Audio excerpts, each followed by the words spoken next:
With everything in the house that is so good and so so detailed well, this is the sketchiest framed wall I've almost ever seen in any house. And these Belgian craftsmen were incredible. They didn't miss a thing. None of their stuff is overcut, over-notched, overboard. Everything is just precise down to thing. And then you come in and you look at this wall.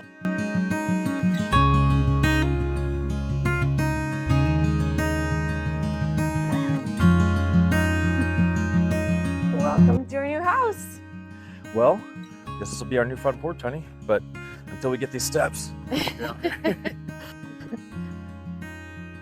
So, just wanted to show you, this is where we have been renovating. This is our Longview farmhouse. This is exactly where the farm office manager used to work the entire farm. So there's a safe in here and everything. Longview Farms was built by Robert Long. It was completed in 1914, and we were ever so blessed to be able to get these houses and be able to renovate them for our own personal home. So we have this house here, which is the office, and then the house right next door, which is the Longview farmhouse for the dairy farm manager. So Robert Long built this for the dairy farm to manage the dairy barns. In this process, we're currently in the demo stage, but we're in the rebuilding backstage. So we've already ripped out these front porch steps. There's a really cool pattern where it's like you step up with 2 bricks, and then it's a little bit of poured concrete, and then another 2 bricks, step up, and then a little bit of poured concrete, and then another 2 bricks and poured concrete all the way up to here. So we demoed all of this out, sadly, so everything else in this house held up awesome. Like the entire house held up perfectly. With the way it was built, foundation, structurally. You're welcome. And with the stucco and everything, it was built so perfectly with the wire mesh that they used, the materials that they used. Like, it wasn't cracking at all. No, I mean, building materials are just more sensitive today, but the houses have no insulation, and so there's no way for moisture to get trapped in the walls. So the stucco actually performs really well. It's not about keeping water out, it's about letting water out if it does get in. We want to keep water out too, of course, but anyways, highlights of the porch rebuild are and we'll show the photos, there were roots and trees growing up through every single one of these. And that's what I was going to say, is that everything else held up so well, but because there were sumac trees that had literally grown up. And these 3 front big pieces of stone, it had grown up and literally popped them up out of place and out of plumb and out of square, and also grew through all of these bricks and grew through all of this concrete. So we had no choice, because everything here was just completely cracked out, and we had to replace all of this, tear it all out, because it wasn't worth saving. We had to pull these big stones up, cut out all the roots from underneath of it, and then put the stones back down. When you say sumac, it was sumac, those trees. Is that where poison sumac comes from? There is a poison variety, but those weren't poison. But why am I itchy? Anyhow, okay. I've been trying to crack this nut. I keep getting recurring cases of poison ivy or sumac or something. Anyhow, so in order to get these blocks up, of course, we had to move the columns off of there, brace up the porticos temporarily, lift them up, and these things are, how much would you say these are? Do you know the weight of concrete per square foot? I actually don't. That's something you would know. I do normally know, but I can't think of it right now. I do normally know. See? I know my name. I know. Okay, so anyways, we have nerd factor. These things were heavy as can be, so we had a forklift, thanks Weesey, and lifted these up, reset them, redialed them in, and set them back down. Which you'd think just lifting up and setting back down would be an easy process, but it really isn't that easy. We had to shim it out, put grout underneath of it, make sure they were, and the tricky thing so typically you pour it at least sloping away from the house, but with this existing concrete pour here, what it is it's actually sloped in towards the middle. And so when we're rebuilding historic houses, we don't just get to do level and square and plumb because it looks awkward. sometimes we have to do Relative level and relative plumb. relative to what's around it. Hi, Johnny. Hey, Jumbo. And here's Johnny. Do you want help getting through here? Now I guess we can just do a snap into the bricks here. So we got very lucky. I talked to my brick guy over at Kansas City Brick, Nate. They had just demoed a road in Topeka. Up and over. That had 80-year-old bricks, so they're not going to be from the same quarry as these bricks down here. That quarry's closed, long gone, but we do have what I think is a pretty perfect match. It's like stuck. That poison sumac? There we go.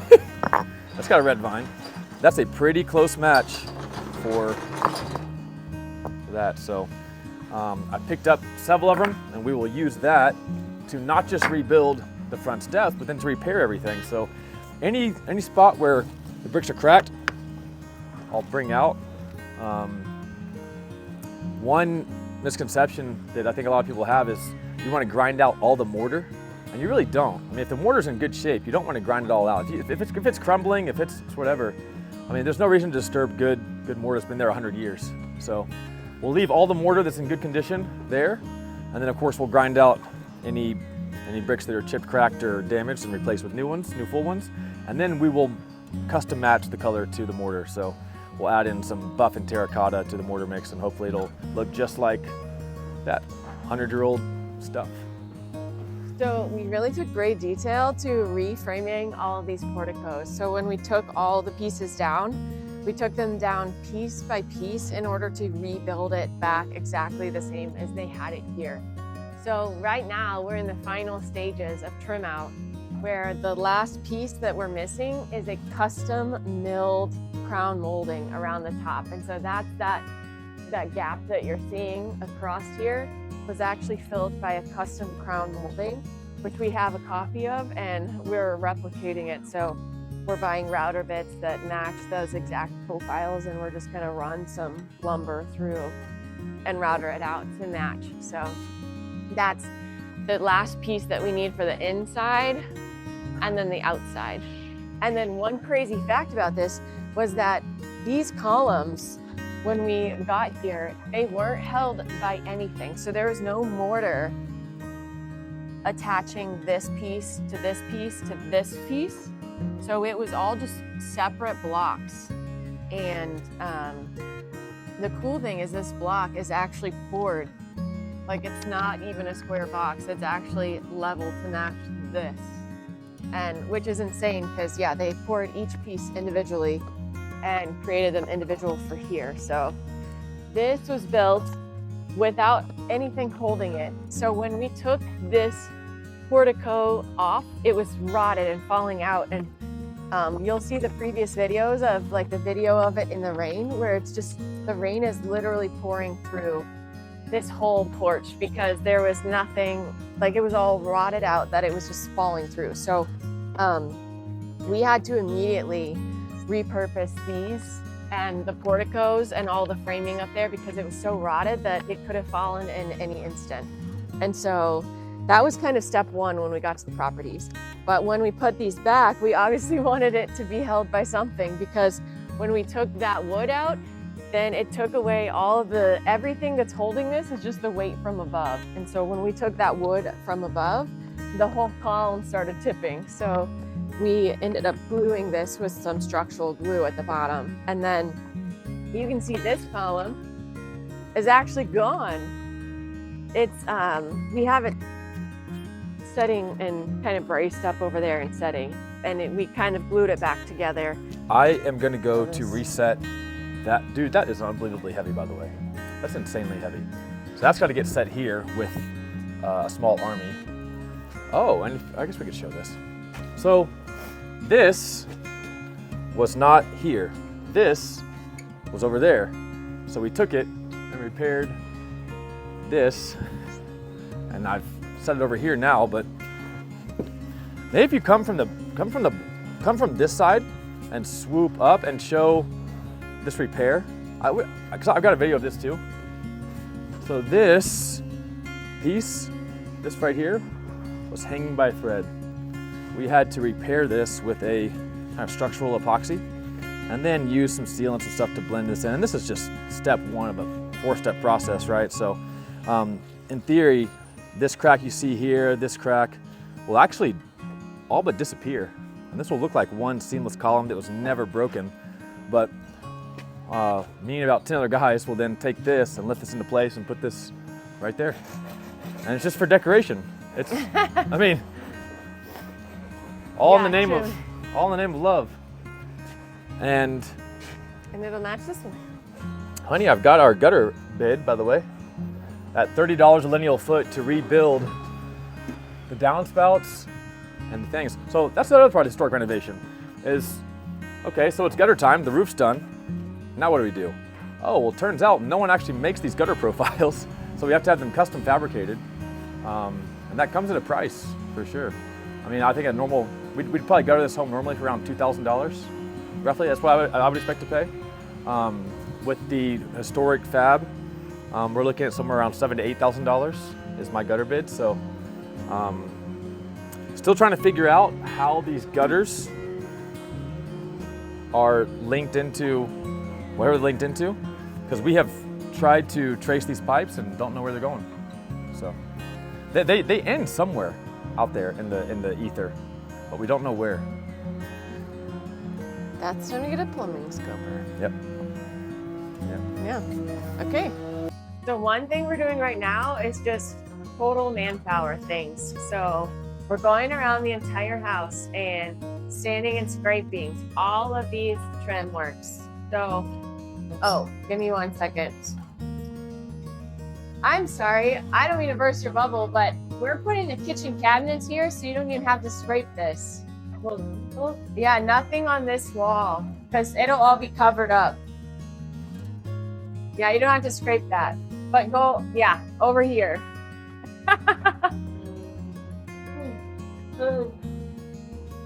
The windows, yes. The windows, yes. But nothing down here, because this is where we're putting our cabinets and our countertops. So yeah.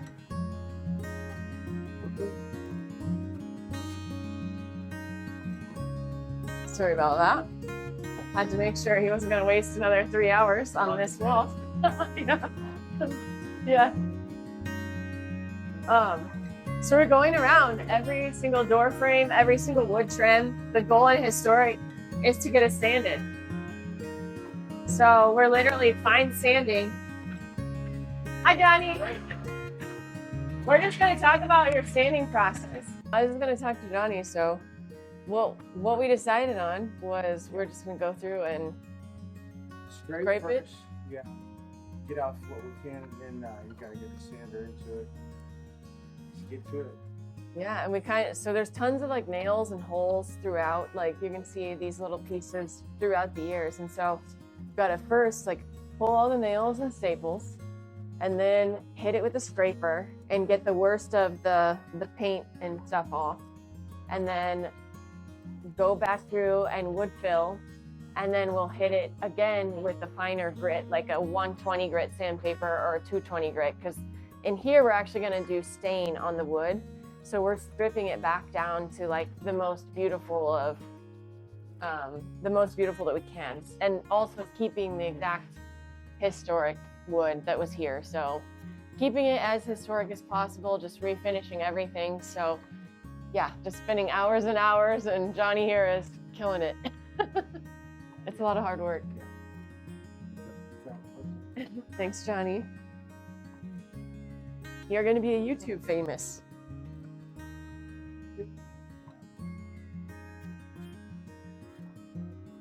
So, I just wanted to show you this room now that the sun is out and we've got some of the windows uncovered. So you can see, first of all, our windows are giant. So these windows are about 44 inches wide, and then each pane is about 34 inches tall. And so we got these custom quoted. We had 2 quotes. So one thing we wanted to do was just get 1/8 inch typical modern day window glass. And that price came in around like $80 per window. So that's, $160 per full window, and just $80 per sash. And then we also wanted to get the historic version where it's called table glass, and it's like exactly like they did it in 1914, is when they pour it on a table and then they kind of like sand it down and polish it smooth. But that leaves all the imperfections in the glass. And we'll show you a window over here that actually has the imperfections still, so you can see kind of what that antique glass looks like. But the price difference was about $800 per window, and that's like the difference. So it ended up being $900 for the antique glass for just one window. And that's after we've spent, you know, hours and hours scraping off this paint, sanding it down, like getting in every single one of these grooves. Like hours and hours, just taking apart the window. Like, look how many nails are just in this one section of wood. Just check this out. We've got 1, 2, 3, 4, 5, 6, 7 staples just on this one frame. And then we've got 3 nails and screws on this side. So like, we started track of these windows and it took us almost an hour just to get the boards off the windows. And then it took us at least 2 to 4 hours to get just the windows sanded and prepped per window. And that doesn't even count putting the glass back in or getting the exterior trim sanded. So those are different processes, and we've got different guys working on that. So like these windows, I mean, it's basically one guy spending a full day on these windows for every single window. And for this house alone, we have 33 windows. And that does not include the glass install, which will be step 2. So you can see like the amount of love is equal to a lot of hard work. So it's just recreating this is just somebody standing all day long, bless their hearts, like they are doing some hard work out here. So thanks, guys. So while we're talking about the windows, we can talk about this. So check this out. This is above the door. So it functions. So if I squeeze this, it releases it, but it's kind of jammed up, maybe a little too bent.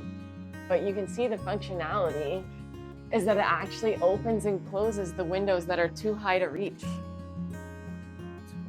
That's a cool feature. So we're definitely gonna scrape these, refinish these, and keep them.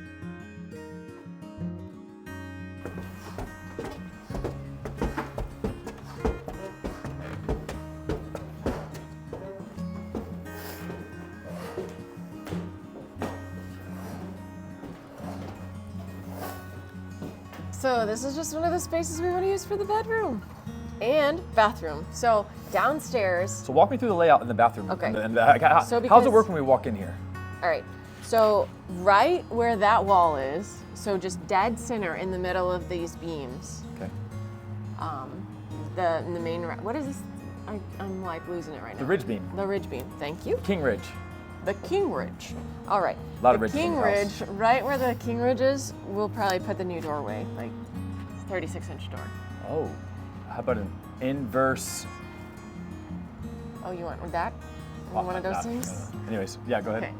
Okay. So a new door this way, and then this whole space, there's no reason that this is not just one giant bedroom and one giant bathroom with like a closet. So where the walls end would be at 4.5 feet tall. Yep. And so if we want to do built-in closets into the walls like we did at the Waldo house. Yep, knock myself out. Chandelier right from the middle. Oh yeah. Just tiny, not. This is our new bathroom. Okay, honey, where do you want your soaking tub? Can we expose that brick somehow in the bathroom? I think it almost has to be because it's just too cool not to. Sick. That's really sloped. We might want to do some bracing under that. See that? That's really not supposed to be like that. Okay. It's so cute when you talk about framing. I love it. Oh, it's so cute. But It's cute because she knows more than most guys, but anyhow. it's huge. I think I would like the soaking tub right there in that corner, a really big one. What do you Okay. think? Yeah.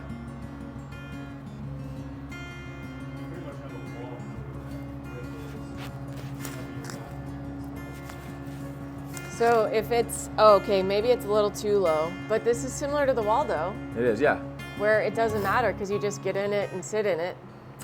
This would be a cool bathroom. So if it's like, would you feel okay about it being here 100% once I reinforce all those joists. in this corner? Yeah. And then this is wide enough to get a big tub in like you like. Yeah, so what if, yeah, I love And it. then if we want to do, the vanity is going to be a tough one. This is the linoleum flooring. Should we recreate this? Keep this one? Yeah, I was expecting an instant no, like, 100%. Yeah. no, I hate you. Honey, I just trust you, so. I'm joking. Are you where? I did not know you were joking. Yeah, that's why I was waiting for your reaction and you didn't give me one. You're not going to get one. I put myself through college playing poker, honey. I mean, with everything in the house that is so good and so, like, so detailed well, this is the sketchiest framed wall I've almost ever seen in any house. And these Belgian craftsmen were incredible. They didn't miss a thing. None of their stuff is overcut, over-notched, overboard. Everything is just precise down to thing. And then you come and you look at this wall and it's like, Actually, this makes me feel like, see how those aren't connected? Those are just toenailed in. So they added this wall at some point. yeah. Oh, you mean someone else? This is new. Yeah, look, because this, Oh. they literally just added this wall in. This was not always, and look, this is even framed here. You know, Now that you're mentioning that, look, see, this is where they was cut, and did not exist before. okay. Do we want to make this a big room then, again? Or do we want to leave this as the sleeping room? So Oh. the intent was this to be the sleeping room for the boys. Honey, dead on. And well, then, but if we do the bunk beds into the walls like I wanted, let's open it up, babe. because then this is a huge playroom. Let's open this bad boy up then. We can do so many cool things. Like we can do a little theater space here, to where they can have a little tiny couch and a little tiny living room and watch movies. Yeah. And then over here can be the bedroom. Yeah, well, you're seeing detective work in live action because. We didn't see this before. We've been up here 20 times. Well, I have. I haven't But thought about it. after you mentioned the bad framing, I was like, this is not something the Belgian carpenters would have done. And then I started looking, and I'm like, those are toenailed in. Come check this out. Well, I just thought You didn't maybe see the they got toenails. tired of let their. Look. See, this is just a new wall that's been added, which is great because we could really use this beadboard and make use of it when we need to. Because even stuff that they put up temporarily, they did as if it was going to last for 200 years. So I just. And I- all I- of this floor is solid under here, so we don't have to worry about anything. You know how long I've sat here thinking, why? I was like, did they get tired one day? Did they let their 12-year-old cousin have a hand at trying his first wall? I couldn't figure out. But yeah, see ya. Okay. It's going down. So the cool thing about this space then is, all right, so if you can peek back here, there we go. So like our goal is to have this section be our new attic storage space for Christmas decorations and whatnot. But over here, since we've got such massive spacing behind here, we want to build the boys' bunk beds into the wall. So we're literally going to like build out almost a little nook for each one of their beds. So they have like a little nook to slide in to sleep in at night. Little pod. Yeah, like a little pocket bed. And then yeah, so the exterior is where we're going to be again running the ductwork all the way around the house, so that way we can feed the downstairs through the ceiling. I like that they have 1,000 square feet of open space and they sleep in a pod. Right? that'd be epic. That would be. I love tiny spaces. 100%. And so now they have like all this space out here to play, but then they have, if they want to go to bed and like put their curtains back, I love it. then they have a place to stay quiet and dark. Yeah. You know, I like the separation, but it does make this. It does cramp this space when you come up on here because you're at wall immediately. Yeah, That's going to change everything. because then we could have individualized like playrooms almost. Like in here can be their, or in here would be their living room. Here can be their craft room. So we'll do craft boxes like glues, paper, scissors, all this stuff right here. I think it's a trap door. Is that above the safe? Oh, it's gonna be like right over here. Somebody open that safe, by the way. Yeah, we do. Okay. I mean, what if there's just 10 gold bullion? Then we can finish our project. I mean, wouldn't that be sick? And we would too. No, honey, Pay off the lenders. No, We'd build a tiny community. No, honey, we'd donate to a museum.